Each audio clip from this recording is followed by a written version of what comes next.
बिहार के स्वास्थ्य विभाग की जिम्मेदारी एक ऐसे व्यक्ति को दी गई है जो अनुकंपा पर मंत्री बने हैं। ऐसा हम इसलिए बोल रहे हैं क्योंकि नए स्वास्थ्य मंत्री निशांत कुमार को ये बात पता ही नहीं है कि बिहार के 13,000 से अधिक सरकारी अस्पतालों में पिछले 5 महीनों से ना तो आयुर्वेदिक की दवाएं हैं, ना तो होम्योपैथी की दवाएं हैं और ना ही यूनानी की दवाएं उपलब्ध है, क्योंकि पिछले कई महीनों से इन सारी दवाओं की खरीद का मामला ही लटका हुआ है। लेकिन इसकी खबर ना तो पिछले स्वास्थ्य मंत्री जी को था और ना ही बिहार के नए स्वास्थ्य मंत्री निशांत कुमार को है।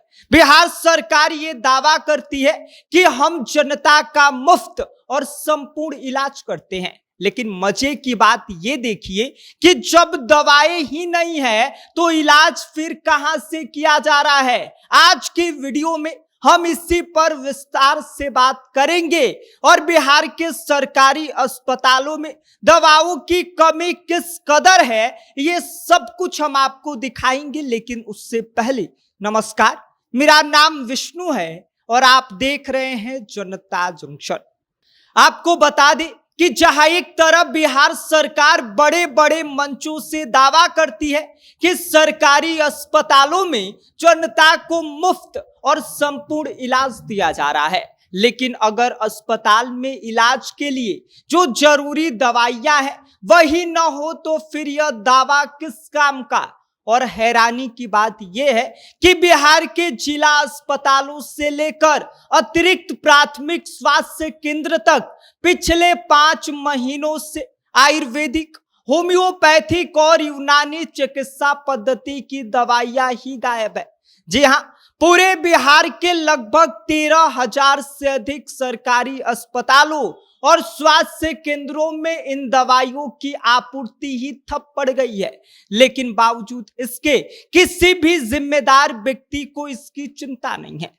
विभागीय रिकॉर्ड ये बताते हैं कि आयुष दवाओं की खरीद का फैसला तो पिछले साल ही लिया गया था।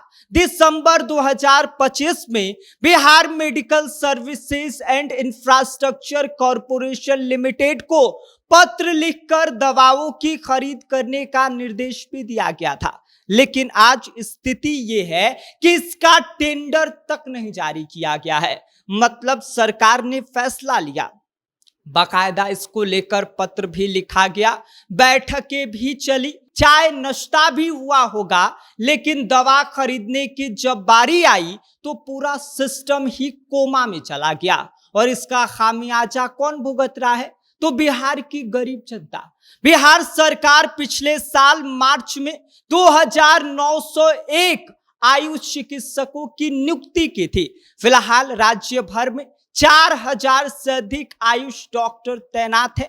इनके वेतन पर हर महीने तकरीबन 2.5 करोड़ रुपए खर्चा किया जा रहा है। लेकिन मजे की बात यह देखिए कि डॉक्टर तो हैं, अस्पताल भी है, मरीज भी है, लेकिन जरूरी दवाएं ही नहीं है। अब आप ही बताइए कि यह व्यवस्था है या फिर मजाक।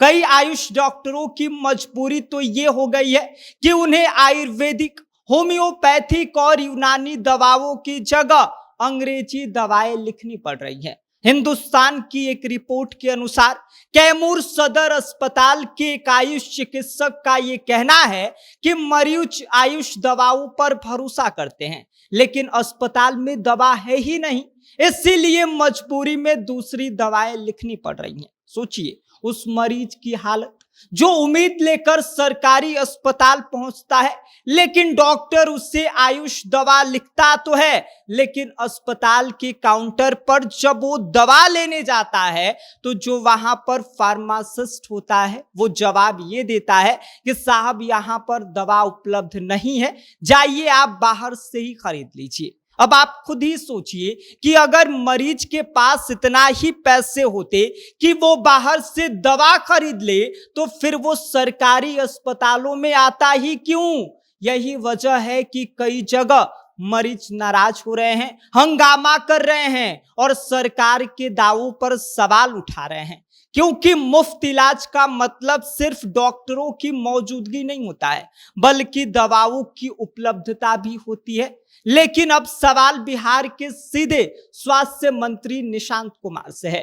क्या उन्हें इस पूरे मामले की जानकारी नहीं है? अगर जानकारी नहीं है तो ये चिंता की बात है, और अगर जानकारी है तो फिर भी पिछले 5 महीनों से दवाओं की खरीद क्यों नहीं हो पा रही है? इसको लेकर कोई ना कोई रास्ता क्यों नहीं निकाला जा रहा है? ये उससे भी ज्यादा गंभीर मामला है। बिहार की जनता ये जानना चाहती है कि आखिर 13,000 से ज्यादा अस्पतालों में पिछले 5 महीने से दवाएं क्यों नहीं है?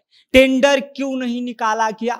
जिम्मेदार अधिकारी जो है वो कहां पर मुंह छुपाए बैठे हैं? और सबसे महत्वपूर्ण, मरीजों को दवाएं कब मिलेगी? क्योंकि स्वास्थ्य व्यवस्था भाषणों और विज्ञापनों से नहीं चलती है। अस्पताल में दवा, डॉक्टर और सुविधाएं होने से चलती है। फिलहाल बिहार में आयुष चिकित्सक व्यवस्था की हालत ये हो गई है कि साहब वहां पे डॉक्टर तो मौजूद है, मरीज भी मौजूद है, लेकिन इलाज के लिए सबसे जरूरी अगर कोई चीज चाहिए वो है दवा, वही गायब है।